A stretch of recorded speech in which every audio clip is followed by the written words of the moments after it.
Eddie is 6. He's been in kindergarten for 2 years and he'll be attending first grade next year. Like every child, he's intensely interested in his environment and especially what the grown-ups are up to. And he soaks up knowledge like a sponge. He's on a steep part of a learning curve. He's known about reading for 3 years already. He learned how to recognize letters in 3 alphabets off the blocks in his playpen. We had beginning alphabet books in Russian, Ukrainian, and English since the time we started reading to him 4 or more years back.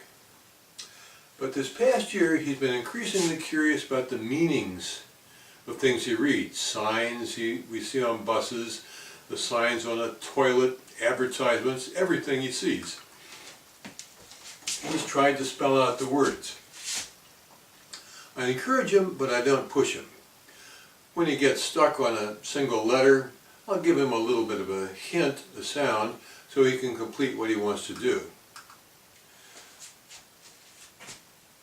With regards to math, I started to give him money to pay the bus driver when we entered kindergarten a year and a half ago.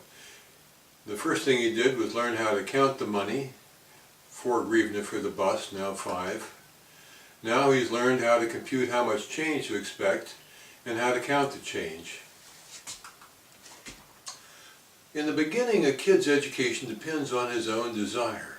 We didn't push him into anything. However, at the age of 6, a couple of things have changed. His abilities have improved.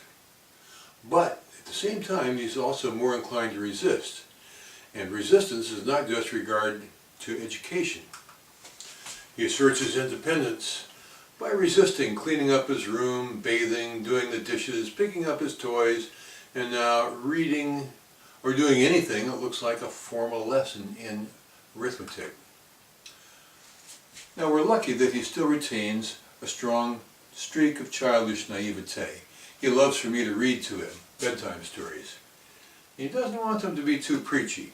He absolutely adores Calvin and Hobbes, because Calvin is kind of naughty. And he's putting up with my reading of Roald Dahl's autobiography, Boy, but it seems a little bit too serious to him.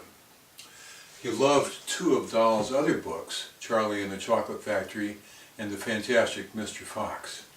He also loves some old stuff, Beatrix Potter, Tales of Peter Rabbit, Rudyard Kipling, and he loves our Russian translation of the Asterisk and Obelix manga cartoon out of France, The Golden Sickle. At this juncture, everything with him involves bargaining. I told him, for instance, I'd like to videotape him learning how to read. Quite predictably, he said no, so you don't see him here. When I proposed that he practice with his Ukrainian reader, shown here, he likewise says no. The structure is absolutely appropriate to his age. Spelled out by syllable, but the story is too juvenile. He wants to tackle something that's both more grown-up and more fun. His favorite is The Golden Sickle, just mentioned. What I'm showing here is an episode in which our heroes are walking through a wood and are beset by bandits. Eddie's favorite part of the reading is the sound effects. Right here, it's the biff, bam, smack, boom, as Asterix and Obelix nonchalantly obliterate the bandits. In a couple of other episodes, the waiters in a Paris restaurant of Roman times speak in silly accents, just like Parisian waiters do today. So I have the fun of reading these French translations in Russian of Georgian or Southern French accents. Eddie loves it, whatever it is. In my view, the pleasure of reading is far more important for the moment than his mastery of any particular vocabulary. Through the grapevine, Oksana and I learned that there's a parent-founded, parent-staffed private school in our neighborhood. It was very hard to find, but the idea was so appealing that I hung in through 5 false starts until I finally found them. And by a total, absolute, extraordinary coincidence, the school is housed in the place that Oksana and I rented while we built the house where we now live and in which I'm recording this video. By another coincidence, just as I went there, their English teacher, who also teaches math, was feeling overstretched, and she jumped at the opportunity to have a native English speaker take over. So I've been teaching kids 9 through 12 for 3 weeks now. Thus, it is pretty certain that Eddie will get admitted to this school. Oh, by the way, he's been there with me 3 times and he loves it. What is less certain is that there will be enough kids to totally fill the first grade. We're going to move Eddie along in the next 6 months, between now and September, just in case it makes sense to put him with the second grade kids. So goal number 1 is going to get him reading and writing in Ukrainian, just what I'm already doing with those books I just showed you. The second goal will get him printing and writing in cursive. Now that's Oksana's job. I'm a U.S. public school graduate, which means I can't even write cursive in English, much less Ukrainian. And the third step involves arithmetic. So we took a look at the first grade workbook at this school, and I'm delighted to say Eddie can already do most of it.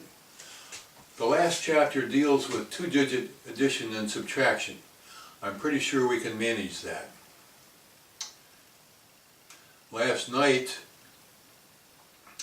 I was talking about our Toastmasters group, saying that in another 5 years it'll be 100 years old. And Eddie quickly said, "Oh, it's 95 years old today." I think he can master the arithmetic we're talking about. Now when you back off and think about it, this is big picture now, teaching the 3 R's is absolutely nothing the human animal is born into.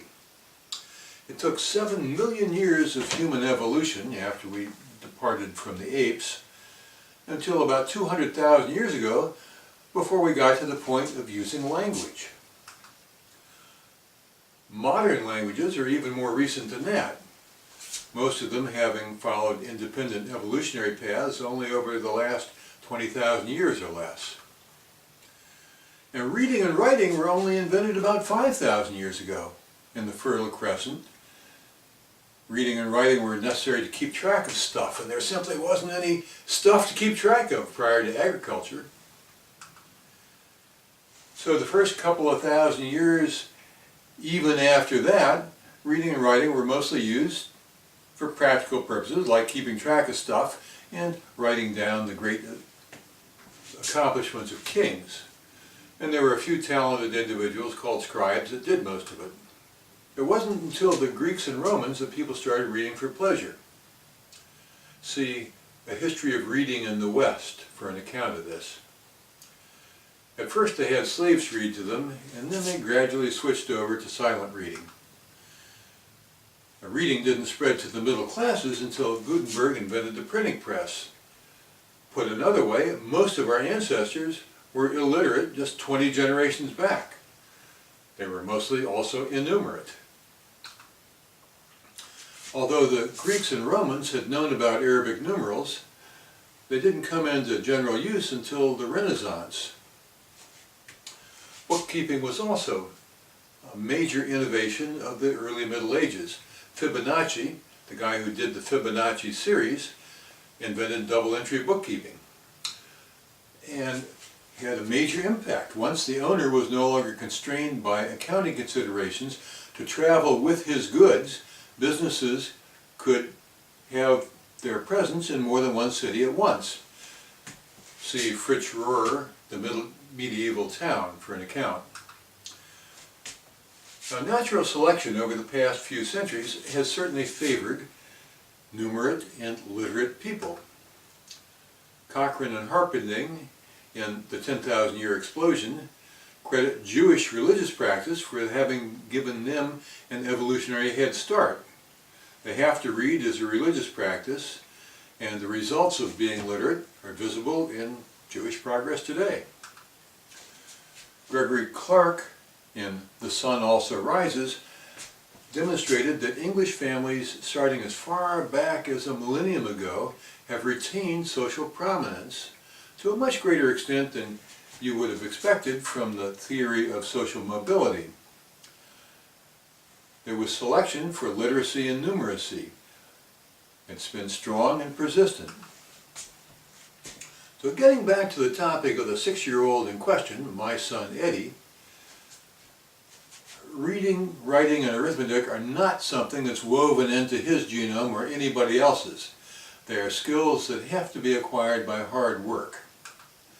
We can hope that this particular 6-year-old evolved through natural selection from people who were relatively good at them. But we certainly can't expect them to come naturally as a gift without a lot of hard work. And that's where parents, school come together with the kid. We cannot depend on the kid's innate drive to impel him to learn these indispensable skills. We have to coax, wheedle, plead, and at times compel him to learn. We have to teach him mastery. And equally importantly, we have to acquaint him with the sense of accomplishment that comes with mastery. Reading and arithmetic are integral to a vast number of other things that do interest him. Eddie loves to cook. Cooking involves recipes. You have to read the recipe and measure and often enough compute the amount of ingredients to use. He likes nature, and that involves reading natural history, biology, bug books, bird books, and all sorts of other stuff. He loves to be amused with comic books like his Calvin and Hobbes. He's got to be able to read if he's going to get the most out of Calvin and Hobbes. And he likes to build things. We built a catapult already and he's bugging me to build a birdhouse. In order to do that, he has to draw up plans and do a bit of arithmetic to figure out what kind of materials we need. And he needs to be able to write it down. So we have a good foundation upon which to build. Eddie's already doing a good job with these fundamental skills. Most importantly, he's still interested and pretty eager to learn despite the occasional resistance. So our challenge as parents and educators is to continue to feed that hunger for learning. We need to keep him away from distractions, television, computer video, that sort of stuff, and praise and encourage his successes in cooking, reading, writing, arithmetic. Involving ourselves in the process is the surest guarantee we have of making sure that our priorities are appreciated and maximizing our chances of success. As always, I invite your comments on this video on my LiveJournal site and on YouTube. This is Graham Seibert signing off again from Kiev.